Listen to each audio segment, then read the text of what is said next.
तरफ सफलता के नए नए आयाम गढ़ रही हैं, वहीं दूसरी तरफ महिलाओं को जघन्य हिंसा, अपहरण और कई अपराधों का सामना करना पड़ रहा है। नमस्कार, मैं हूं अंकिता मिश्रा और आप देख रहे हैं दंगल टुडे। आज हम बात करेंगे महिलाओं पर बढ़ते अत्याचारों की। आपको बता दें, भारत देश ऐसा देश है जहां पर महिलाओं को पीटा जाता है, उनका अपहरण किया जाता है, उनके साथ बलात्कार किया जाता है और तो और उन्हें जिंदा भी जला दिया जाता है। पर क्या कभी आपने ये सोचा है कि वो कौन सी महिलाएं होती है जिनके साथ हिंसा होती है, या फिर हिंसा करने वाले लोग कौन से हैं, और हिंसा का मूल कारण क्या है और इसे कैसे खत्म किया जाए? आइए दिखाते हैं इसकी पूरी रिपोर्ट। भारत के सांख्यिकी एवं कार्यक्रम कार्यान्वयन मंत्रालय, ministry of statistics and programme implementation द्वारा जारी की गई report women and man in India के मुताबिक 2022 में एनसीआरबी डाटा का अध्ययन किया गया, जिसमें महिलाओं पर कई प्रकार के उत्पीड़न के जो आंकड़े प्रस्तुत किए गए वो बेहद चौंकाने वाले हैं। रिपोर्ट में 2016 से 2021 तक के सारे आंकड़े जुटाए गए हैं, जिसमें महिलाओं पर हुए अत्याचारों में 22.8 लाख घटनाएं दर्ज की गई हैं, जिसमें 7 लाख घटनाएं केवल घरेलू हिंसा की हैं, यानी सिर्फ 30% घटनाएं पति और ससुराल वालों के खिलाफ दर्ज है। और इसके अलावा अन्य लोगों के द्वारा किए गए महिलाओं पर अत्याचार की घटनाएं दर्ज है। आए दिन टीवी, अखबारों में रोंगटे खड़े कर देने वाली घटनाएं सामने आती हैं, जिसमें पुरुषों की दरिंदगी साफ नजर आती है। समाज में महिलाओं पर हो रहे अत्याचार लगातार बढ़ रहे हैं।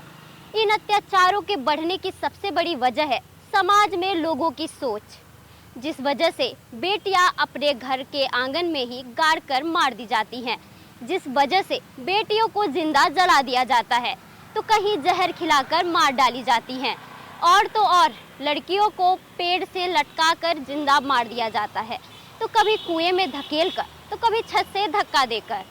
आए दिन कई ऐसे मामले आते हैं जिसमें लड़कियों पर एसिड फेंक कर जानलेवा हमला किए जाते हैं।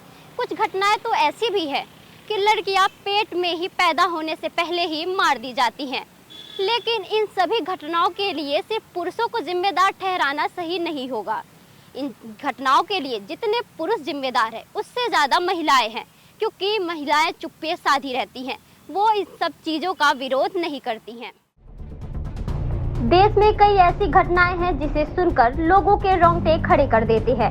ऐसी एक घटना है उत्तर प्रदेश की, जहां नवंबर 2022 में गुड़गांव में एक 24 वर्षीय युवती जो 6 माह की गर्भवती थी, उसे उसके पति और उसके परिवार वाले पीट पीट कर मौत के घाट उतार देते हैं, क्योंकि उन्हें पर्याप्त दहेज नहीं मिला था।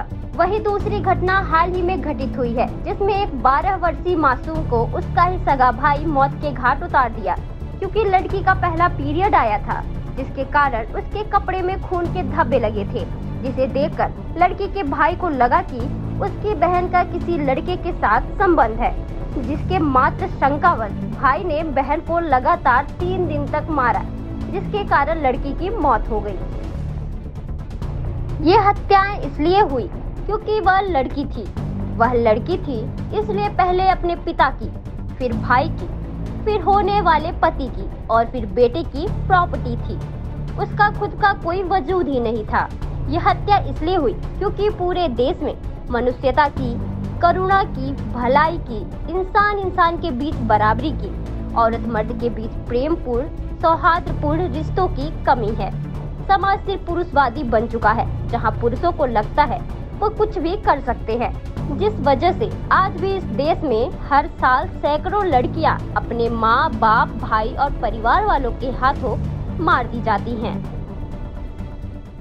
ए दिन महिलाओं को मार पिटाई, घरेलू हिंसा, यौन शोषण जैसी हिंसात्मक गतिविधियों का सामना करना पड़ता है, और तो और कभी कभी इन महिलाओं के पति, इनके परिवार के सदस्य ही इनकी हत्या कर देते हैं। और ये घटनाएं लोगों को बहुत कम ही पता होती हैं। कुछ घटनाओं के केस पुलिस में दर्ज होते हैं, कुछ घटनाएं तो लुप्त ही हो जाती हैं।